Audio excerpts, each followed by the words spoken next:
Good evening, gearheads, and welcome to your Sunday night with Speed City. This is Jon Massengale sitting in the studio in Austin across from my friend Jonathan Green. I'll start with you, Mr. Green. Yo. And how are you, buddy? I'm good. Had a nice weekend. Did I mention the Ryder Cup? What is that? That's baseball, right? No. Hockey? It's golf. Golf. Yeah. Okay, golf. Exactly. Okay. Royalty from Europe does it again. They Are you going to retain stand the up cup. and drape yourself in the flag? Yes. All right, well, now I'm going to move on to Bob Varsha really quickly because he's in Atlanta. Mr. Varsha, how are you, buddy? I'm doing great. Don't bring up the Ryder Cup. What a disaster. I didn't watch maybe 3 minutes of it. Nothing. I had much better fun things to do with cars to do than that. The number one rated golfer in the world, who is American, lost 4 consecutive matches. He had a shocker, didn't he? Before. He had a shocker. Who, Tiger Woods? Well, I haven't watched golf in a while. Is he still ranked number you one? mean Charlie Woods? Charlie Woods was Charlie, replaced. yeah. Scott Shepard. All right, hey, let me talk about what we're going to do tonight because we have a really, I am super excited about this show. Yeah. Because, number one, we got Ollie Millroy, and I have a personal interest in what Ollie Millroy just did. They won a race in the IMSA series at Indianapolis. The Optimum team did, and Ollie joined me for about 15 minutes.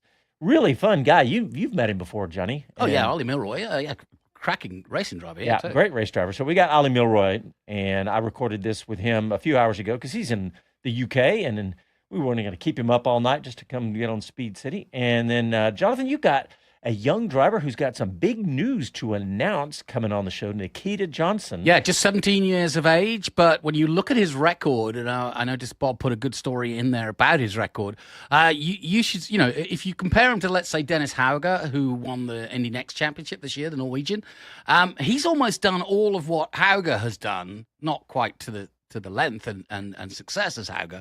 But in terms of experience, he's done that all before he was 17, which is pretty impressive. Very impressive. Florida native, so we'll talk to him here in about a half hour. And we got some Formula One stories that we're going to touch on, including Cadillac, a couple of stories from Cadillac. But tonight, we are going to start with the Max Verstappen story because he won a race this weekend on a week off of Formula One. As you probably know, if you're listening to this show, he's been dabbling online in sim racing and in person in a GT3 car, and he won the a win at the Nürburgring in a GT3 in his debut. Yeah, this all comes from his sim racing. He's been doing this, and his ambition is to do the 24 hours of the Nürburgring for real.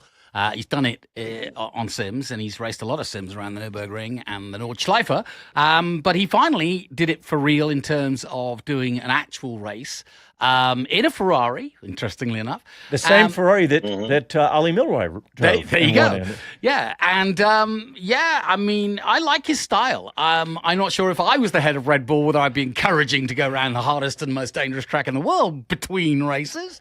But hats off to him, and I like to see it. I like to see he's a man of the people. I like to see he walks the walk and talks the talk. He walks, he puts his trophy away in the cupboard at Baku as the top driver in the world, and then hands out with the little people. And Bob Varsha, did you see? I thought you were going to say he put his trousers on one leg at a time, but did you see the lap times that Max was putting up? It was really incredible. And I mean, these guys are regular professional GT3 drivers, and they probably all have been around the Nordschleife more than Max. Oh, definitely. Yeah. But so he got in the car in second position, went out, passed the leader, and put a minute on the entire field within basically a few laps of that 14-mile circuit. So he was having fun. An old friend and colleague of mine, Tommy Kendall, the 4 times consecutive Trans Am champion, said on a podcast that the thing that partly separates our man Verstappen from most other race drivers, maybe nearly every other race driver, is that he's out there and race wins and championship aren't foremost in his mind. He's out there because he just loves driving and can't get enough of it. That's hard to beat when the guy with that much talent and that good a team behind him wants it so badly. That's a tough combination to beat. Jonathan, I got a question for you. Mm. Unless you want to go with your point first. I just think it's great. I think if I were in that field, I would be honored, and I would be telling everybody that would listen to me for the next 50 years that I raced against Max Verstappen. I mean, Absolutely. We don't get that chance. This is one of those sports where, it's a bit like tennis. You don't get to walk out on the court with Novak Djokovic and Novak Djokovic, I'll get his name right, or play golf with Tiger Woods. It's just not something that happens. Yeah. Whereas in this particular instance, it's a plain field. They've all got the same cars in their class, or at least there's a parity. If you want to show that you're better than Max Verstappen and you've been telling all your friends that, now's your chance. And you're right. This is a lot about the sim racing, because this is what got Max to do all this. Yeah, exactly. And of course, his co-driver was a sim racer. And did you see who finished second in Jan Mardenborough. Jan Mardenborough, yes. The young guy who had a movie made about him for coming from the sim world. Yeah. Go ahead, Bob. Sorry. Yeah. Well, it's like the Olympics when the American pros from the NBA started to make up Team USA. And when you've got guys like Michael Jordan walking on a court, and the other team is asking for pictures and selfies and autographs and stuff, that's not great for team spirit going up to play these guys. And I suspect there was probably a little bit of that going on at the Nürburgring. Hey, Jonathan, okay, here's the question for you. So do you think that in this year, when Max, more than likely, the odds are against him winning the championship, that this will be the year that he proves himself that he is one of the greatest of all time? That's interesting. Why this year? Because I say that because, number one, look what he's done in the car that has not been fast. He's literally, you know what, they love to say they've outdrive the car. I really don't know how that works. But anyway, Max has clearly gotten everything he possibly could out of the car. He has now reached this point of zen where he's always happy. He's not ever angry. He's doing what he loves to do. He's checking off his inner Exactly.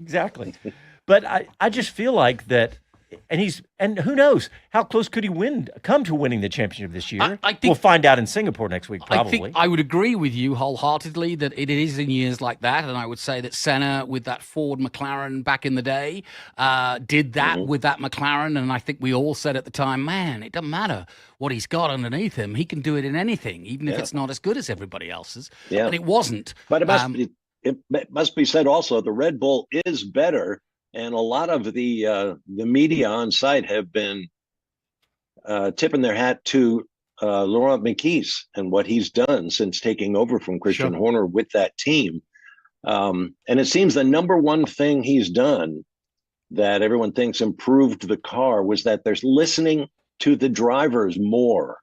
It's hard to imagine at a sport with this much technology and this much money at stake and all those other things, that wouldn't be the first thing a team would do. Drivers, tell us what the car is doing. What do we need to do to fix it? Instead of, just, we've done the best we can, get in it and drive it and keep your mouth shut. Well, Bob, I think that I alluded to it a minute ago, that Singapore will be a very big indicator of just how far the car has come, because it wasn't anywhere. Well, it wasn't anywhere, but also, these last two tracks have been a lot of not zero, but low downforce. Now they're going to come to a track that's quite close to the opposite, and we'll see. You asked me a direct question, and I didn't really answer it. The answer is, I don't think this year will make him the greatest of all time, because I think the controversy of Horner and everything that had gone before with Perez and so on and so forth, and the driver changes, will kind of lead the journalists and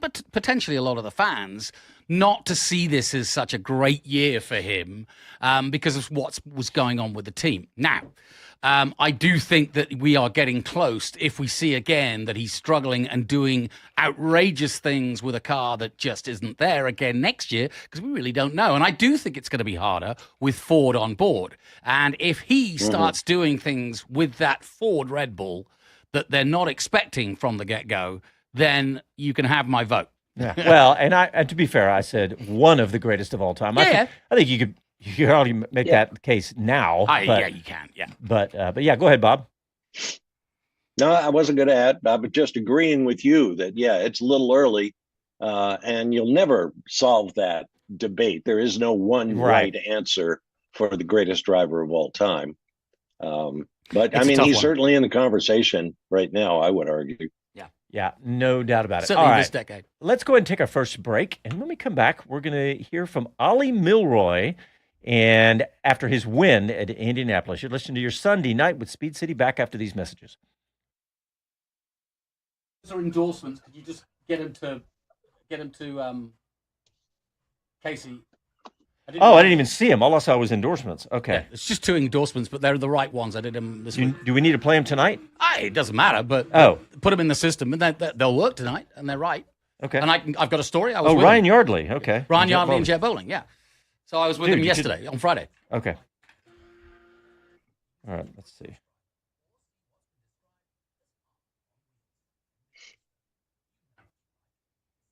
He's logged on, 512. He's in. Okay. He's in the Zoom. Oh, I forget we've got no YouTube fans, have we? Oh, crap. I forgot to jump on. I mean, yeah, right. Okay. Yeah, okay. And Casey, we're sending you some endorsements if you have time to throw them in. Bumpers. But just keep them in. If you don't get time, keep them in as bumpers. It's just 2 new ones.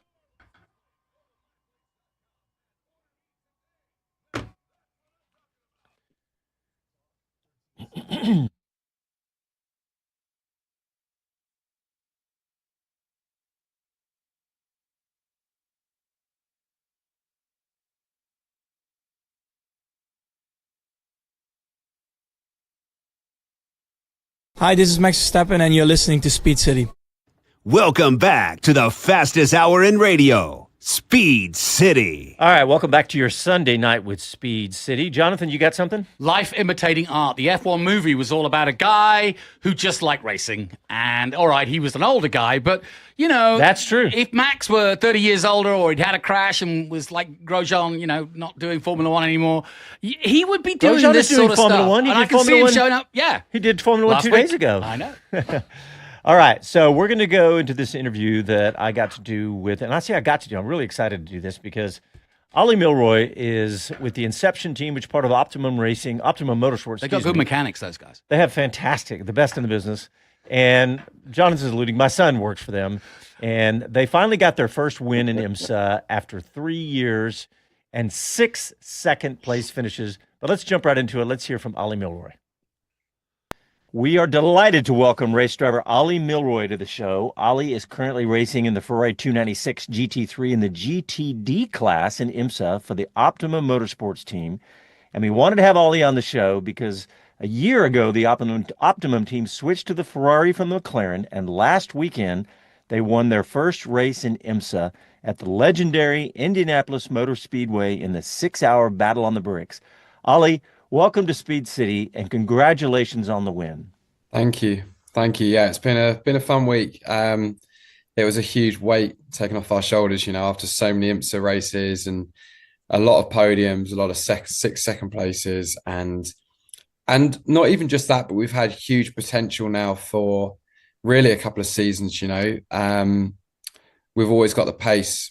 We've got a great team, and it's just been, you know, just endless reasons, not excuses, but just reasons. Things haven't gone quite our way, and you know, this win's been a long time coming, but finally we've got there. Well, you know, this is why I wanted to have you on the show, because this is, in my opinion, this is one of the best motorsports stories of the weekend last weekend, because you guys have been, your third full season in IMSA. And like you said, you've got a fast car. You've had 6 second place finishes. Oh, my goodness. Lots of success, third at Daytona. But for you guys to get that win, I mean, I honestly, I was kind of jumping up and down. As you know, my son's a mechanic on the team, and I was pretty excited for you guys. But it really was, I think, one of the big stories of the weekend.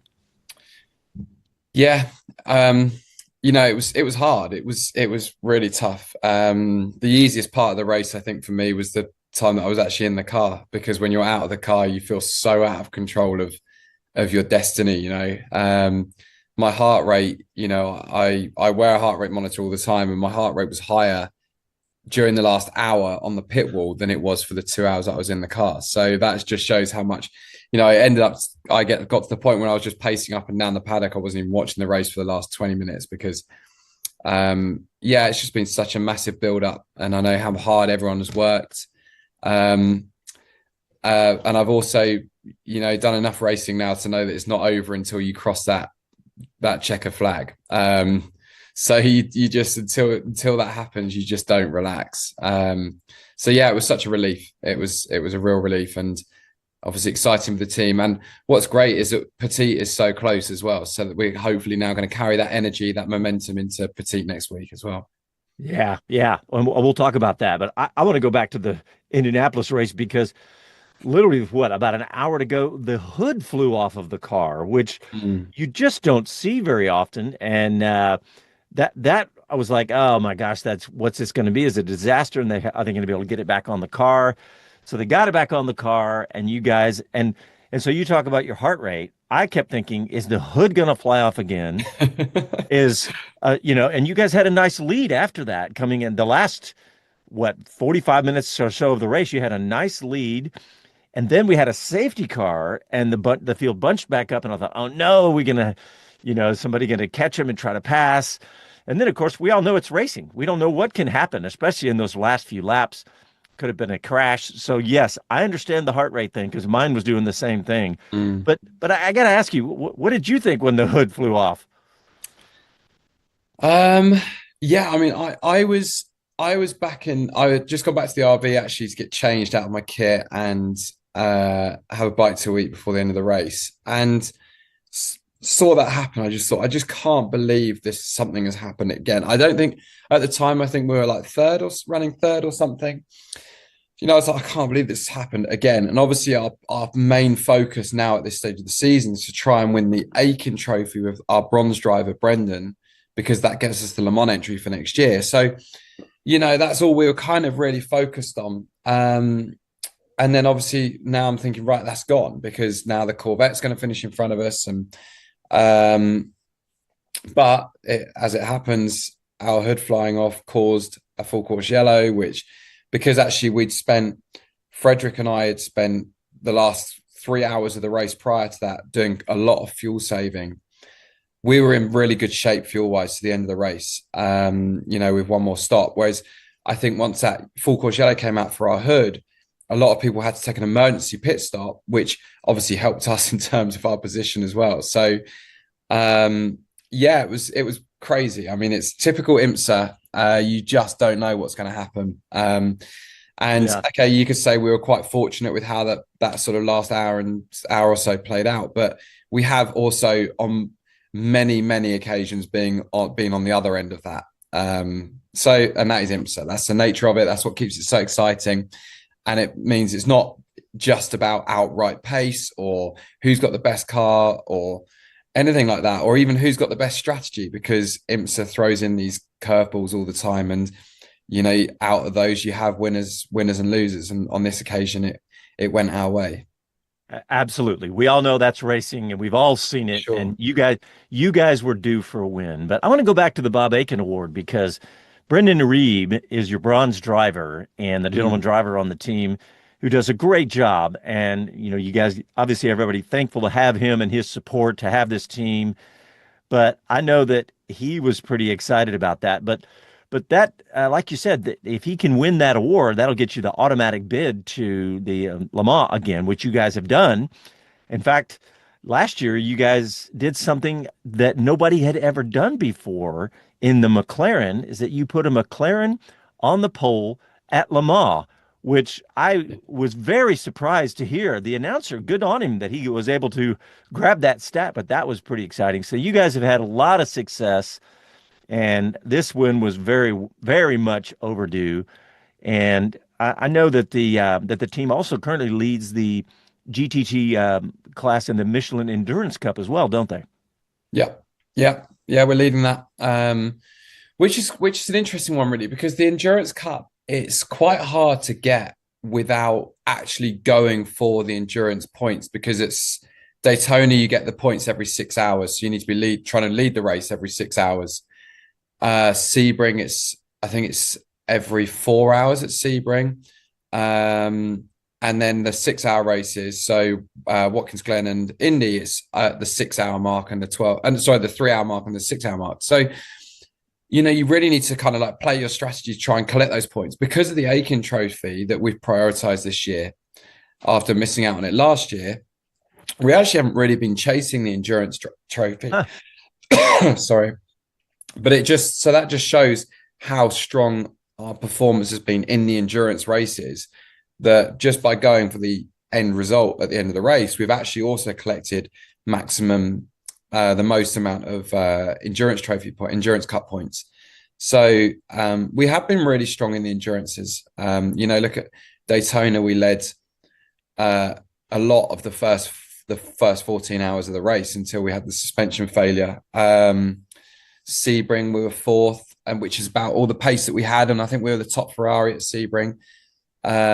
Watkins Glen, we had a great race. You know, we really struggled with pace as Ferrari generally did, but we managed to come away with a second there, which actually felt like a win, to be honest. And then obviously the win in Indy this week. So we've been really strong in the endurance races, and that's ultimately led to us in leading the Endurance Cup. But our focus going into Petite is really the Aiken Trophy. Yeah, because it, you know, money buys a lot in motorsport, but what it can't really buy you is a Le Mans entry. And that's a good point. That's a really good. It really can't. You know, there's such massive demand. Everyone that wins entries or earns entries through the World Endurance Championship, whatever, they want them. They race there, and there's only a certain amount of cars on the grid, so you really can't just buy your way into Le Mans or anything like that. It's so it makes it such a great prize for the team and everyone to chase, because it really just, you know, it's just rewarded for whoever has the best GTD bronze car of the season, really. Well, with my son involved, I've followed you guys so closely. I was at Daytona last year. I got to hang out in the garage a little bit. Yeah, Guys, I didn't bother anybody, but I was there, and by the way, I remember when I went to bed, you guys were leading the race, I think at the 12-hour mark. That's some of those endurance points that you were talking about. So you guys have had, and you had what, a third place at Daytona a few years ago. Yeah. So you guys have had a lot of success, and this is just so overdue, and I'm so excited for all you guys. Genuinely, you know, I try not to bother my son, but I did text him during the race with about 30 minutes to go. I said, "You guys have enough fuel?" And he usually doesn't reply during a race, and he did this time. I was so excited to hear from him, and he said, "Yeah, it looks good. Looks like we can win this thing." So I was like, "No, don't say it. Don't jinx it." But yeah, it was amazing. Yeah, and that was just discipline from the team, really, not getting carried away. You know, we focus literally with 4 hours to go on saving fuel. We've got Baz Linders, who's team manager, who's I'm sure you know about, is massively experienced in endurance racing. You know, he's won massive races, raced at Le Mans multiple times himself, and run many teams now for years. And you know, he really stays on top of us as drivers, because, you know, in IMSA, when you get a restart, you're all bunched up together with like 4 hours to go, 3 hours to go. It's so easy. We're racing drivers. We want to win. Doesn't matter whether it's, you know, walking up the steps to driver's briefing or something like that. You have this like urge in you that you, whatever you're doing, you want to win it. And it's very easy to, when you have a safety car, a full Courgette restart with 3 hours to go, to think, right, I'm not letting anyone pass, or get maximum attack, full. But, you know, Baz is so good at staying on top of us and making sure that we follow the plan, stay patient. Absolutely no one cares who overtakes or makes the most places on a restart with 4 hours to go, or a Daytona. You know, some of the risks that some of the guys take with like 16 hours to go at Daytona. You're like, guys, what are you doing? You know, you're just using maximum fuel usage, damage to the car, all these things that are going to affect you at the end of the race. And, you know, and we really got rewarded for that at Indianapolis by just being so good on fuel for those sort of 3 hours leading up to that full course yellow. Yeah, I as you probably know, we do the Formula One broadcast, and I'd been up early that morning, and I actually fell asleep when you guys were racing, and I woke up, and I woke up right after the hood incident. And so I was like, wait a minute, and because it wasn't long after y'all were leading the race, and I was like, what happened? I literally had to back it up to figure it out, but it was such an exciting. I don't even know, to be honest. I didn't even know till after the race. Well, it's funny. I guess nobody knew exactly what happened because an LMP2 car came in front of you guys kind of close in, and they speculated that it formed a low pressure aerodynamic zone right in front of you and caused the hood to oscillate and shake, and so maybe it broke it out. But it was anyway, it was really exciting.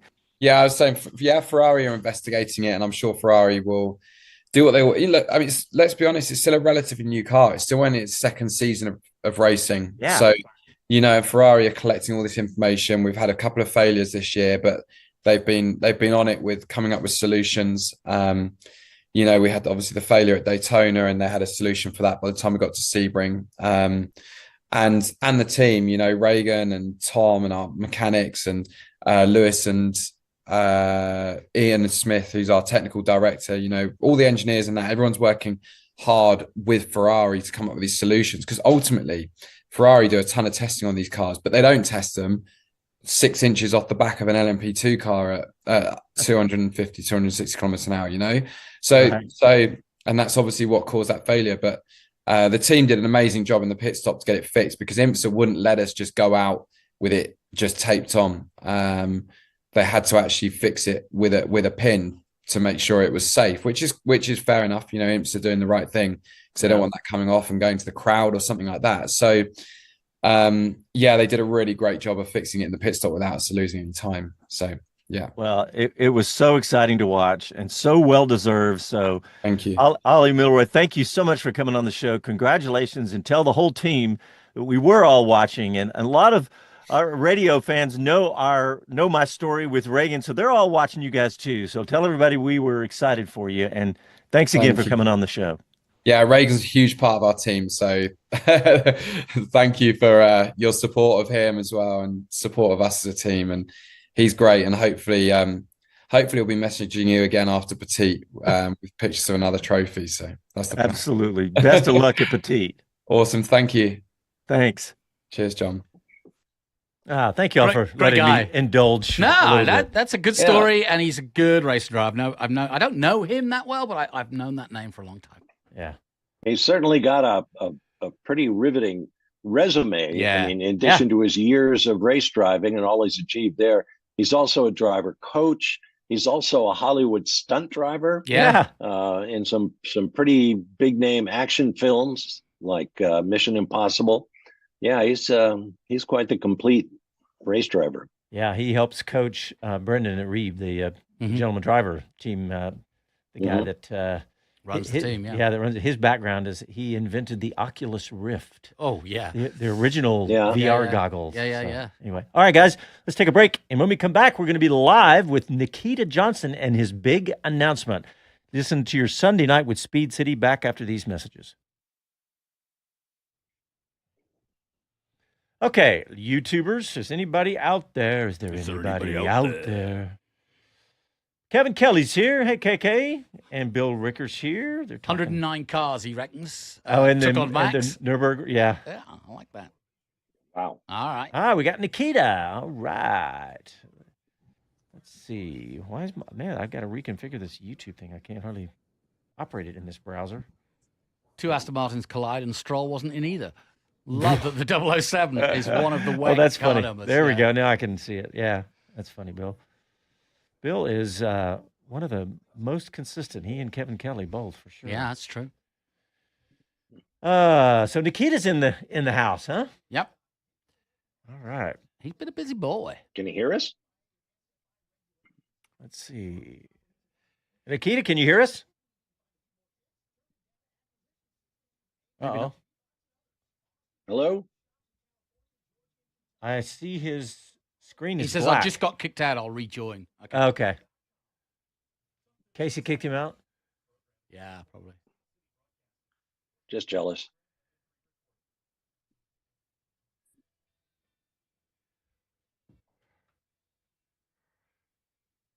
I'm Liam Lawson, and you're listening to Speed City. Welcome back to the fastest hour in radio, Speed City. All right, welcome back to your Sunday night with Speed City. It's Jon Massengale, Jonathan Green, and Bob Varsha, and we are about to be joined by Nikita Johnson, and he's a young 17-year-old driver. Jonathan, you talked a little bit about him, but while we wait for him to connect to Zoom, he's having a little technical difficulty. Yeah. Oh, he's back in. He's back in. Go ahead and introduce him. Yeah. We got you, Nikita.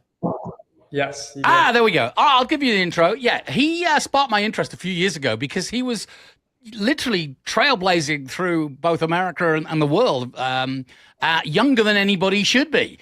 And he's just 17 now, but when you look at his record, he's done 4 different championships this year alone. In how many continents? On 4. Okay. So Freca, he's done, not Freca, he's done the Oceania series, which he came 3rd, which was pretty darned impressive. He started off January there. He's done GB3, which he's won in. British GB3, which is Palmer's deal. He's done FIA F3, just a couple of races in that, and he's done 3 Indy Next races. But at just 17, drumroll please, Nikita's going to tell us what he is going to do next year as a full season in 2026. Nikita, welcome to the show. Yes, thank you guys for having me again.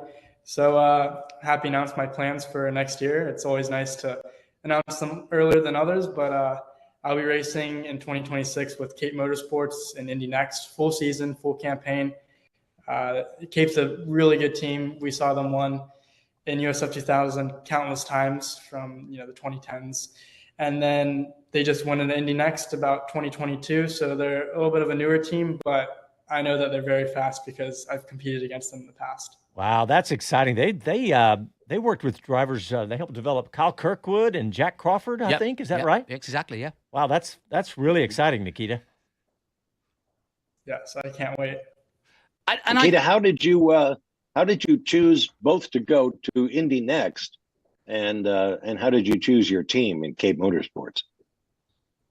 So it was a little bit of a tricky one because it's for us it was a crossroads. So we wanted to stay in Europe, but we also knew that the best opportunity to go win would be in Indy Next and with Cape Motorsports. We talked to a few other teams in NXT, but we really liked Cape and how we just got along with them. So we decided to just go with it. In Europe, we had a few offers to go to FIA F3, but we just had to go think what would be the best winning opportunity to get me back in the spotlight. So we're taking a little bit of, some people could call it a detour, but I think Indy Next is one of the best developing cars. It has a lot of horsepower, a lot of downforce. It's very physical. So when I go do that, I'll be an even better driver coming out of that if I want to come back to Europe. Yeah, and what I like about it, Nikita, is that you're 17, and that's what puts you way ahead of so many guys who've got the same experience. That kind of experience comes at 22, 23. I even heard rumor that you might even, at one point, thought about missing FIA F3 and going straight to Formula 2, which a couple of drivers have done, but that, again, needs a lot of confidence and a lot of confidence in the team that potentially would take you there. Was that ever a thought for you? Yes, for sure. That's a thought because I watched Kimi Antonelli, who I raced against in go-karting. I know of him. And I watched Dirksen go from Freca straight into F2. And you could see at the first few races, it was a little bit of a struggle, but then they adapted the car. And, I think with the right amount of training and testing on the sim and on track, I think you'll be golden. So it's all about seat time before you do the F2 season, getting used to that speed because you're talking about going, I think it's 205, maybe 210 mile per hour at Monza. So the F2 car is extremely fast in a straight line. Yeah, no kidding. And also, I suppose, jump in, guys, but my mind says, at the end of this year, regardless of where you finish in Indy Next, you're going to be on the radar of IndyCar teams. You could do another season in IndyCar Next without losing anything because you'd be 18. But then you could even go back and do FIA F3. I look at what Hauger has done. and his career was very much on the road to Formula One. And then he spent perhaps too long, but he's had the results. He won the FIA F3 championship and had several wins in F2, and has now just stepped up to Dale Coyne in IndyCar racing. Now he's a lot older than you, but the point is, you've got a window of 5 or 6 years now where you kind of can. And I like the expression you use, get back to winning ways, because I think so many racing drivers lose their soul a little bit when they don't get to be winning, because that's why you do it. And sometimes, you just need a season where you remind yourself why you do this, and actually, you're pretty handy at it. Yes, exactly. I mean, as you know, in racing, it's all mental strength. So it's pretty demoting when you're 15th to 20th in F3. And I think that was our biggest factor in making our decision to come back to the US was, do we want to run, in the 10th to 20th area? I mean, maybe we could get top 5 a few times, maybe even a podium, but that's all ifs. We knew that if we'd come back to the Indy next, we'd be fighting for podiums and wins, and that's just what we need. It's just it's from the mental side, it's from being on the news and the newspapers that he wins again. So that's what every driver needs. You always have to be winning. Nikita, is Cade Motorsports, am I thinking right? Is that the team co-owned by Wayne Taylor? It used to be when they raced Indy Lights, I think back in 2010 or 11. Uh-huh. So at that point, when they went into Indy Lights, they cooperated with Taylor. But then they went back to USF 2000 for a number of years.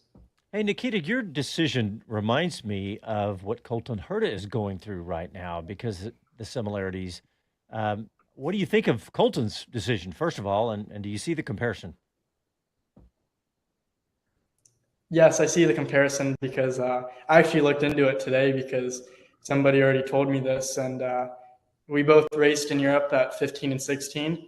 And then I raced some NXT races earlier this year. And when he raced NXT, he was 17, 18. So everywhere he's been in Europe and the US, I've been at the same age point. But I think for him, it's amazing because he's able to go live his dream. He raced in IndyCar professionally, and then now he has a shot at F1. And I think for every driver, that's your dream to, 1, be a paid professional, and then 2, go have a shot for F1. So I really wish him the best of luck because if he does well, then it's going to look amazing on all the IndyCar drivers and Indy Next. And I think most of the people in Europe look at IndyCar and Indy Next and the US Junior Feeder Series in a whole, and they think that we're a little bit less. And I think in the next few years, you'll see that they'll be mesh. You see a lot of F2 drivers come back from F2 and they run Indy Next or IndyCar, and vice versa. Now you see Colton Herta going to F2. So I think all of our series in a few years will be pretty much equal in the talent. So what about super license points? Is Indy Next do they offer super license points, Nikita? Yes. But I would have to go double check on what the super we all would, don't worry. Yeah. I thought right. I assumed that they did, but I was just thinking about When you find out, tell us. Yeah. I can tell you that I know that you get 18 for the series he did in New Zealand. He got 3rd in that, and so therefore he picked up some good points there. And that is one of the best places in just 5 weeks to earn a lot of points. The comparisons to Colton Herta are good, but he can't grow a mustache like yours, though, can he? But the super license points, I already have 19 because I did pro last year. Yeah. And then for Oceania total, I have 19. But I good. think That's halfway Indy there. Next would be around 15. Yeah, you're only. And then, as you know, IndyCar is 30 points. So Wow. Yeah. if you go win IndyCar and then you do a few FP1 testing, you already have your license. Yeah, I Pretty looked cool. it up. It's 15 points for winning. Okay. Which, let's say 40 for F2 and IndyCar. So let's say Formula Oceania is 18. Yeah. So roughly in there, Yeah. which makes sense. By the way, your mustache, you're only 17 and just getting started. Your mustache looks like it's in about the your 10th season. He's got rid of it. It was much more. I know. I was looking at his photos, though. I was Yeah, just looking around. But well, he has the since none of us superstition. can grow If a he- mustache. Yeah, none of us can. Yeah. Certainly at 17. But he has a bit of a superstition, and I don't know if he's going to share it, but he has a bit of a superstition. If he starts winning and he has the tash, he keeps it. Okay. Is that right? Yes, exactly. Yep, fully correct. And then when I go lose, I shave it. So last year I had to have it for, I think, like 5 or 6 race weekends because I won every weekend in Pro and GB3. So I was a bit happy to get rid of it at that point because everybody kept telling me every weekend, all right, it's coming off now, it's coming off. And I just kept winning. But we'll see what happens this year. I think we'll start off St. Pete with the mustache and try to bring me some luck. Maybe some other GT races will start it with the Channeling his mustache. inner Mansell. Nice, Nikita. How do you balance the school and everything else? You're only 17 with racing. Yes, so with racing being so much for I think every driver, most go online, and that's exactly what I did. So for high school, I went fully online and fully committed to racing, and I graduated early this year at 16, so a year and a half early to go. Wow, that's pretty. Yeah, fully chase the professional dream to go work really, really hard and on and off the track. So just graduating early, I think, in my opinion, has helped tremendously just open up my days and allowing me to either hop on a meeting with the sponsor or just go to the gym whenever I'd like to. Nikita, I'm bound and determined to start a conspiracy theory here with Dennis Hauger's success, putting him in the IndyCar ranks. Mick Schumacher coming over to test for Bobby Rahaal's team. You've been in the pit lane with your colleagues over in Europe, kicking the can about what the future may hold. Are we seeing the beginning of perhaps a re-emphasis of European driver interest in the American IndyCar series? What's your opinion? Yes, for sure. Every driver that I talk to over there almost all the time watches IndyCar. They love it for the racing. Everybody loves F1. But some weekends with F1, it's all leader or follower. Almost every single weekend you watch of IndyCar, it's 2-3 wide. You're on the oval, it's 3 wide. They look like they're going to crash, or the road course, they're super close to each other. So every single driver in Europe I've talked to has their eyes set on IndyCar. And they know that if F1 isn't possible, they'll come right over to Indy Next or IndyCar and try to make that work. Interesting. Well, I also can share that you don't feel pressure from your rivals. You've got a brother who's just as quick, I hear. Yes. Yeah, he won the championship, the Formula Fara championship that was created by Gustavo Jacquemin, who used to race Indy Next. Yeah. And actually he raced for Cape back, I think it was 2010. Yeah. Which is another funny thing. But he won the championship and he won the most penalty points, which was pretty funny. So he was on the edge of getting a race ban, but that's how we like to teach it. And how old is he? Yes, he's only 12. So oh my we gosh! started him early. Wow, Johnson and Johnson for Daytona 2030.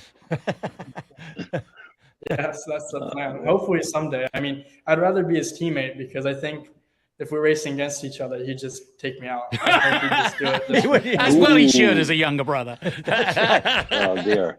Oh, well, Nikita, I love it. Nikita, thank you. Thanks for coming on the show again. And look for Nikita Johnson March 1st. Yeah. On the streets of St. Pete in the Indy Next car. Hey, and tell the fans where they can find you. Yeah. Social media and stuff. Yes, and if anyone's around in St. Pete, we'll be hosting a party on the Wednesday. On the Wednesday, I've been invited. Before St. Pete. Nice. Yes. All right. I think it's the 24th, and we throw it every single year. Me and Bob like parties. Oh yes, they're party animals. Oh yeah, you don't want to. Yeah, it's not one of these ones that both shuts of you down fell asleep early. during the last Grand Prix. We don't. Yeah, we don't do these early night ones. All right, Nikita so come on, where's the Johnson. social? Where's the social? Give us a social. Yeah, what's social? Oh yes, He's on all of them. Nikita Johnson Racing. Okay. On Instagram, changed it up a little bit from Nikita Racing, but Nikita Johnson Racing on Instagram, and it's Nikita Johnson Racing on Facebook to go make it very easy. There you go. Nikita, thanks for joining thanks us. for coming on, and keep coming on, will you? Yeah, we'll talk to you the next time, buddy. Thank you guys very much. Thanks, Nikita. All right, let's take a break. Listening to Sunday Night with Speed City, back after these messages.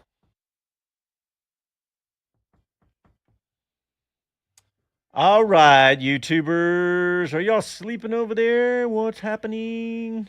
It's quiet over there. They form their own group. They get together at a bar. Andy P talked about we're trying to get together for CODA. Oh, that'd be great.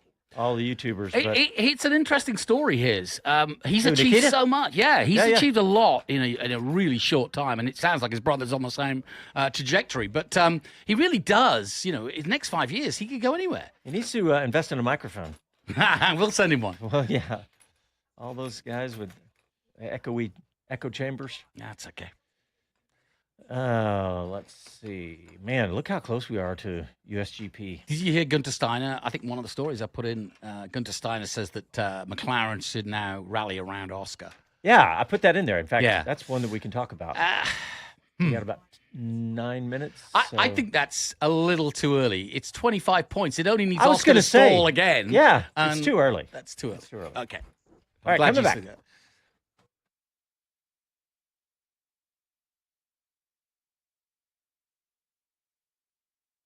Hello to everyone. This is Gunter Steiner. This is Speed City.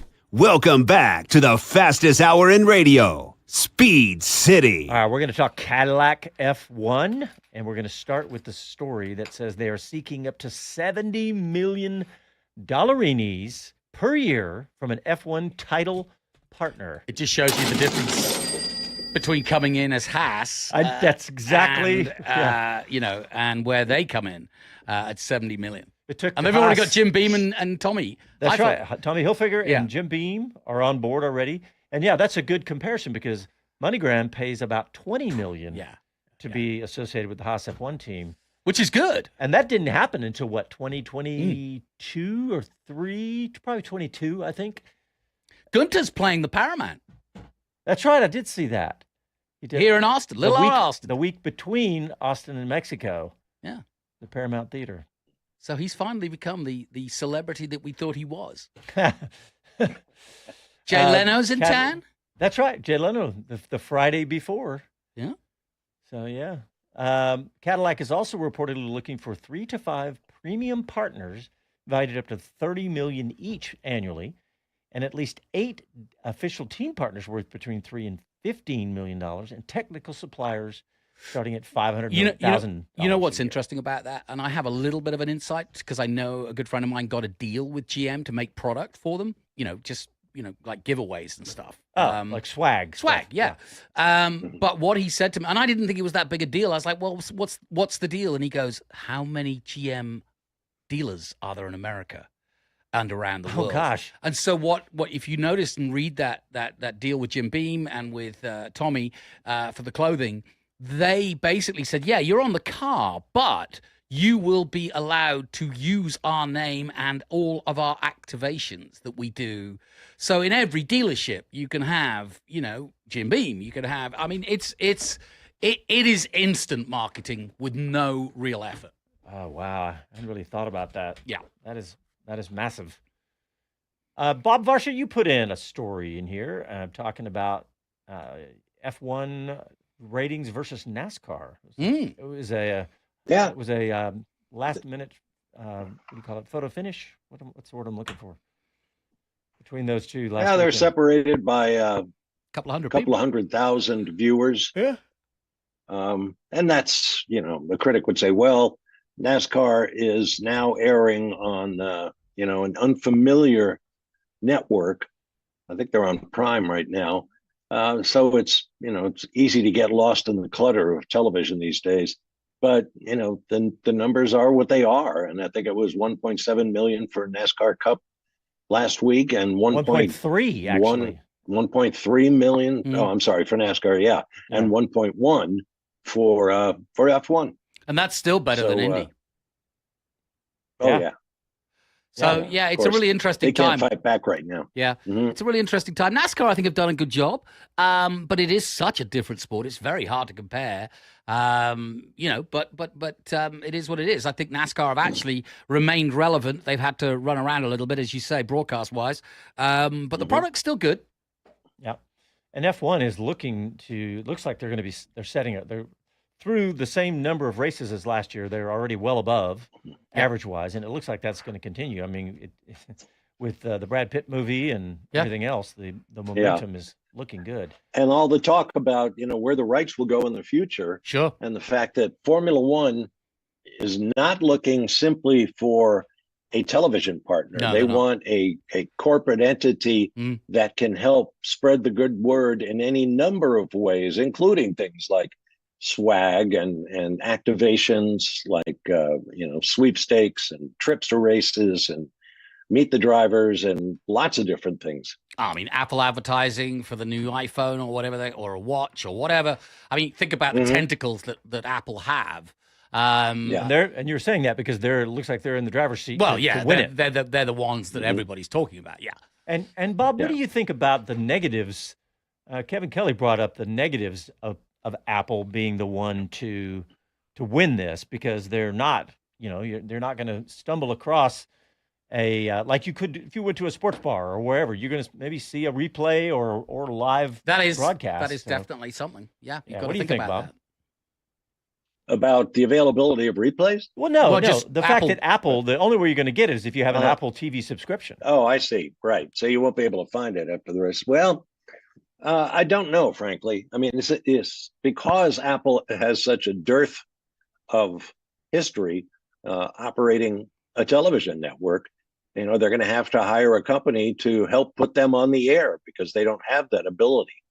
And there's lots of really good organizations that would like to help out. They do have partnerships with other TV broadcasters, though. And if you go to the Apple platform, there's a lot of things like some of the late night stuff crosses over, like to Paramount, but you're getting that from other entities. Yeah, it's not like we'll go into the Apple studio and put on a show because there is none. Yeah. So these are different times. Yeah, these are different times, and I mean, this is a major shift for the broadcast world. But every day you get up every morning and there's a major shift. That's what so many of the arguments are about in the FCC right now. Is that licenses are being talked about a lot, but how valuable are they as much as they were back in the day when there were 3 channels? Oh yeah, right. That's definitely a factor. But if it's Apple or whoever it is that wins the rights, if they have this ability to expand the format and the distribution of Formula One action, that's a huge help. I mean, we all know what Drive to Survive did for the series, what the F1 movie did for the series. So I'm sure there's a lot of creative people with ideas about what can be done to spread the gospel about Formula One even farther. Yep. Hey, you talked about Gunther Steiner saying it's time for McLaren to start supporting Piastri. As we're coming back from the breakers, we both disagree with that. It's too early. It's only Bob, 25. Yeah, let's see what Bob thinks. Yeah, what do you think, Bob? Yeah, I think it's too early. And Zach Brown, who's done so much with that team this year, says, no, we're not going to assert team orders and favor one driver over the other. And, I think that's fine. I mean, look what happened or could have happened in Baku when Piastri suffered a crash and Lando couldn't take advantage of it. But if he had, we'd have a whole new championship here. And that's what Formula One wants. They don't care about McLaren's feelings. They want excitement and rivalries all the way to the end of the season. So I'm sure they fully support Zach Brown's idea that, have at it, boys. Yeah, and if they can pull it off without having to finagle it, I think they'll be superheroes. I mean, it has given us a fantastic bit of sportsmanship and sporting endeavor between 2 fantastic drivers who really both deserve a crack at the world title. And I'm glad, personally, I'm glad he's giving him that because I couldn't have both of them in the room and go, sorry, Oscar, this is Lando. You cannot. I personally couldn't look at it that way. I could be a huge Lando fan, but still would feel, hang on a minute. Yeah, I mean, you can't give the title to the other guy with half a dozen races to go. It's not. That's not. Yeah, I don't see. I really don't understand him saying that. But hey, well, Gunther comes. He's old school. Yep. And he's thinking about all those boardrooms where he gives sponsorship presentations and. Yeah, and you look at Flavio Briatore. I heard an interview with him recently, and he speaking of old school. Yeah, exactly. And he said, "You have a number one driver, and that is it. It's always been that way. It's the only way to go racing," and he truly believes that. And that's what he did with Alonso back in the day. That's what he did, in all his teams. And I think that's what he's building at Alpine now. And if you do that nowadays, you're never going to get a quality second driver, maybe, is the argument there. So, all right, we're out of time, gentlemen. Okay. Singapore, Formula One next weekend. That ought to be interesting. And I am not going to be here for that. So it's not that interesting. Jonathan, I'm actually going to take a family vacation. All right. Jonathan's going to take the wheel. Mayhem! And Chris Meadow and I will be back on Wheel to Wheel on Wednesday. Family vacation? Yeah. Chris took the week off last week, but he'll be back with me on Wheel to Wheel on Wednesday. So we'll hold the fort for you, buddy. Yes, thank you all very much. Yeah. All right, thanks everybody. Speaking of thank you, thanks for tuning in. Thanks, Jonathan Green, Bob Varsha, and on the producer Mike over there, Casey Johns. Thank you very much, Casey. We'll talk to y'all next week. Happy trails.